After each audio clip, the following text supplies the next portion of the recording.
Hi guys, Happy New Year. Magbabalik na naman ako guys sa aking mga opinion. May napanood lang ako guys na isang vlog na sabi niya, huwag ka munang magmayabang kung wala ka pang naitutulong sa kapwa.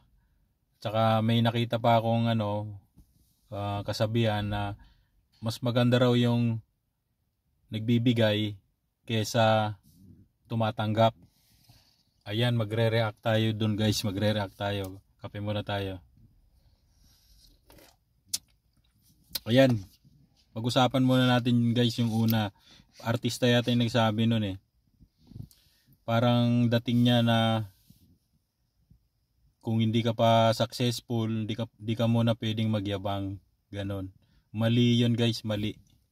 Kasi paano naman yung isang tao kung talagang hanggang tumanda siya hindi siya naging successful, ibig sabihin ba wala na siyang pride sa kanyang sarili, di ba? Yung pride kasi guys, dalawang uri naman yan eh. Pwede kang magmayabang na wala ka naman nasasagasaan, o may nagyayabang na may nasasagasaan ka, di ba? Okay lang yung magmayabang kapag wala ka naman nasasagasaan kasi free naman yan guys eh. Yung pagmamayabang free yan, confidence mo yan sa sarili mo, kaya nagyayabang ka. Sa akin okay lang yung guys, yung lalong lalo na yung hindi pa sa successful, gusto nilang maging pride rin kung anong meron sila, okay lang yun, tuloy nyo lang. Yung may mga narating naman, nasa inyo yan kung magyayabang kayo o hindi, pero napakapangit kasing tingnan yung successful ka na nga, yayabangan mo pa yung walang wala. Yun ang mga mali guys, mali. Yun ang masasabi ko. Parang ganito yan guys eh. Halimbawa, meron kasi dun, ibig sabihin niya yung mga professional na raw, mga nakatapos, sila yung may ego na magmayabang. Tapos yung may mga kaya raw, sila rin yung may mga ego na nakakatulong sila sa kapwa, kaya pwede silang magmayabang. Ang question ko doon, paano naman yung hindi nakakatulong? 'Di ba? Wala na bang pride sila sa sarili nila? Meron pa rin. Para sa akin meron, guys. Kasi maswerte nga sila eh. Meron silang tinutulungan. Paano kung lahat kagaya na nila, 'di ba? Hindi masasabi silang mabait kasi wala silang natulungan eh. 'Yun ang opinion ko doon, guys. Okay lang 'yun. Kahit hindi tayo successful o wala man tayong natulungan, tuloy pa rin natin yung pride natin, yung tiwala natin sa sarili. Huwag tayong mawala ng pag-asa, di ba? Huwag nating tingnan yung mga mayayaman, may kaya, magagandang trabaho, may mga magagandang bahay, may mga sasakyan. Okay lang sa akin, okay lang rin magmayabang sila kasi meron sila eh. Pero yung ibig sabihin, duduruin mo yung walang-wala, hindi na pwede. Mas gusto ko pa nga yung yung mga hindi successful na nagiging pride sila. Okay lang 'yan. Para balanse. 'Yun ang nakikita ko doon. Okay lang 'yan, tuloy mo lang hangga't yung pagmamayabang mo wala ka nasasagasaan. Kasi meron one time na nakita akong isang tao ng yung sa tropa yata namin, sinabi niya wala na, hindi ka na magsasuccessful sa buhay kasi puro ka lang forma, puro ka lang yabang, di ba? Para saan? Ba't sasabihin mo yung taong ganun? Baka one time yung isang tao guys bumaliktad, di ba? Minsan di natin alam yung ikot ng mundo, di ba? Malay mo yung sinabihan mo, biglang yung pala yung tutulong sa iyo balang araw. Ayan guys, tapos dun sa pangalawang topic tayo guys, yung mas maganda raw magbigay kaysa yung tumanggap. Parang ang dating kasi doon, parang aping-api na masyado yung tumatanggap. Diba? Ganon. Pangit rin yun, pangit rin. Alam mo, kaya ka nagbibigay kasi meron kang sobra. Wala naman nagbibigay guys na hindi sobra, oh. Diba? Kahit siguro yung mga politikong yan, sasabihin nila, galing kay politikong ganito, kay kapitan, kay mayor, kay gobernador. Alam nyo, sa real to ka, hindi sa kanila yun.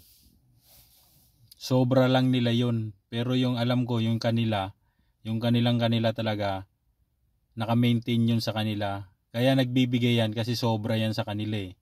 O kung masamang tingnan, sabi nga nila, sabi nung iba, baka galing yan sa kurap, galing sa bad na negosyo, di ba? Galing sa wedding, kaya namimigay yan. Galing sa kita, galing sa tip, sa mga, alam nyo na yon, yung nagpapataas ng project, magkukulimbat sila doon, kunyari mamimigay. Sabi nila, yun ang nakikita ko kaya namimigay yan, doon rin galing yan. Kasi walang tao guys na nagbibigay na tama lang rin sa kanya. Mali yun. Siyempre unahin niya yung sarili niya eh. Hindi rin ako naniniwala sa ibibigay ko yung buong akin para lang sa walang ganon. Walang ganon guys. Mag-iiwan ka talaga ng sa sarili mo.